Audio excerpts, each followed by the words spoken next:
Assalamualaikum warahmatullahi wabarakatuh. Selamat pagi dan semangat pagi. Oke, kali ini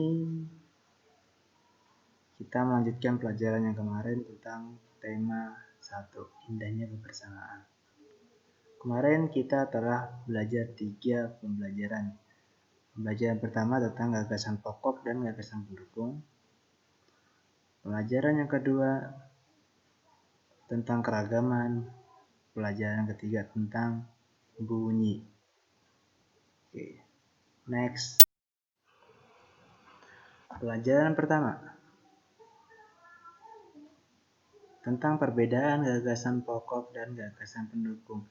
Jika kemarin kalian belum paham apa itu gagasan pokok dan apa itu gagasan pendukung, di sini akan Bapak jelaskan lagi tentang apa itu gagasan pokok dan gagasan pendukung. Gagasan pokok adalah topik yang dibahas pada suatu teks. Jadi inti dari sebuah paragraf. Perhatikan kalimat suku Palembang. Paragraf suku Palembang. Oke. Pada paragraf itu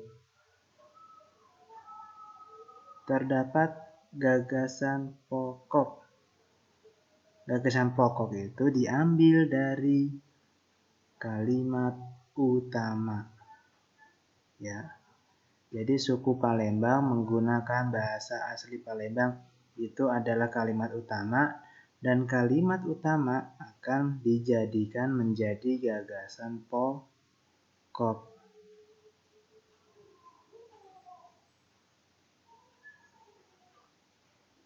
Lanjut. Selanjutnya,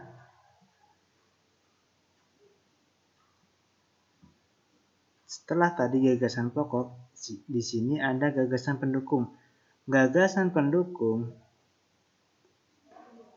itu berupa ada banyak. Sedangkan dalam paragrafnya, paragraf suku Palembang itu, huruf yang berwarna biru dilihat. Bahasa Palembang mempunyai 2 tingkatan, yaitu bakso Palembang halus dan bakso Palembang sari. Itu 1 kalimat. Bakso Palembang halus digunakan saat melakukan percakapan dengan pemuka masyarakat atau orang yang dihormati. Sementara itu, bakso Palembang sari-sari digunakan saat melakukan percakapan sehari-hari. Jadi di situ ada 3 kalimat. Jadi 3 kalimat penjelas.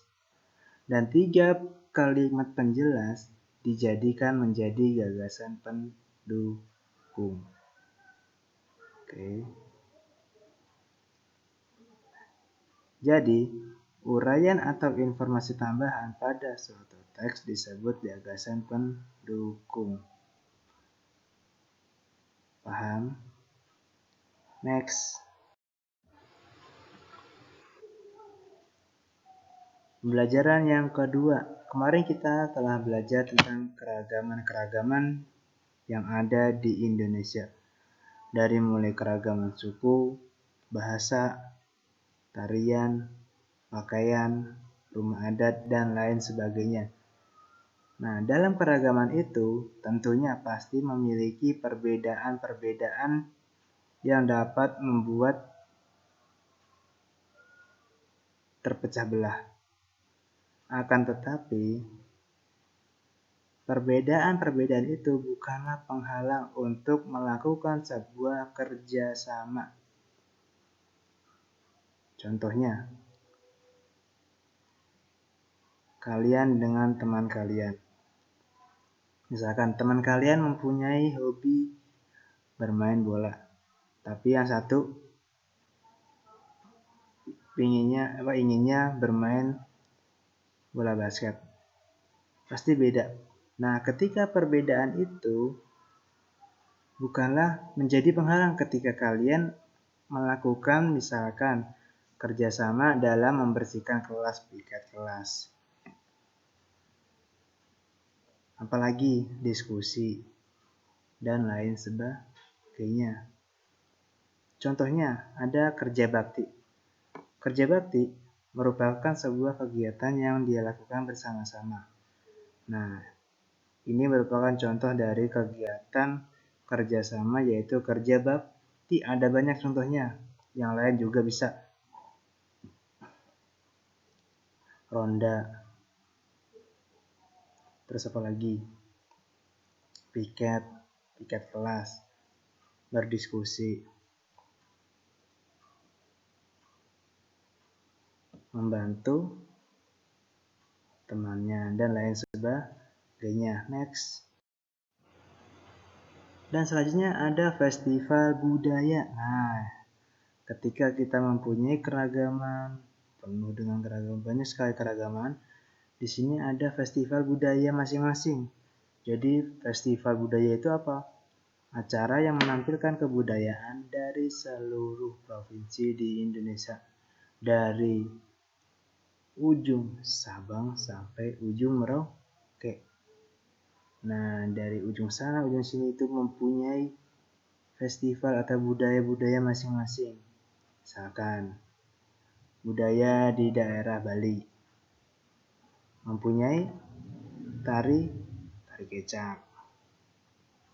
Di Jakarta ada ondel-ondel dan lain sebagainya. Next. Pembelajaran ketiga, perambatan bunyi. Kemarin kita telah belajar tentang cara memainkan bunyi. Ada yang dipukul, dipetik, digesek, digoyangkan, dan lain sebagainya. Nah, sekarang kita ke perambatan bunyi. Jadi bagaimana cara bunyi itu merambat bisa berbunyi? Ini dia. Bunyi dapat merambat melalui 3 jenis media.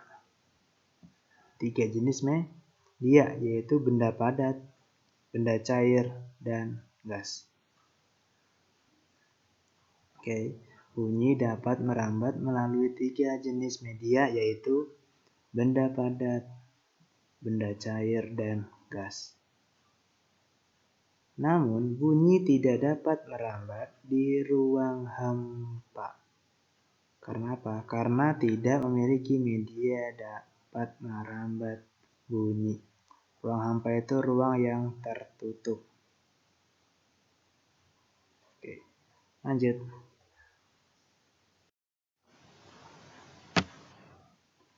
Media yang pertama, bunyi merambat melalui benda gas. Contoh dari bunyi merambat melalui benda gas yaitu kita berbicara, suara merambat melalui udara.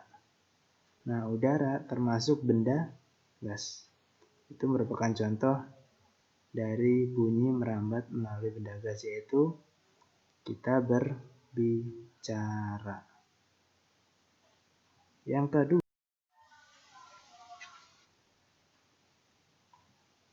media bunyi yang kedua yaitu bunyi merambat melalui benda padat. Suara merambat melalui benang kasur. Nah, benang kasur ini merupakan jenis atau benda padat. Ketika kita menggunakan benang kasur, nah, kita mendengar suara dari ujung sana. Nah, itu merupakan contoh dari bunyi merambat melalui benda padat. Yang ketiga, media bunyi yang ketiga adalah bunyi merambat melalui benda cair. Contohnya suara merambat melalui air yang ada di dalam tong. Ketika kamu meletakkan telingamu di dekat tong, coba kamu ketok tongnya dan kamu dengarkan, maka bunyi akan terdengar. Jadi itu termasuk bunyi merambat melalui benda cair. Oke, sekian dari saya. Jika kalian belum paham, silakan dibuka kembali dan dapat ditanyakan ke guru kalian masing-masing. Terima kasih. Thank you very much. Assalamualaikum warahmatullahi wabarakatuh.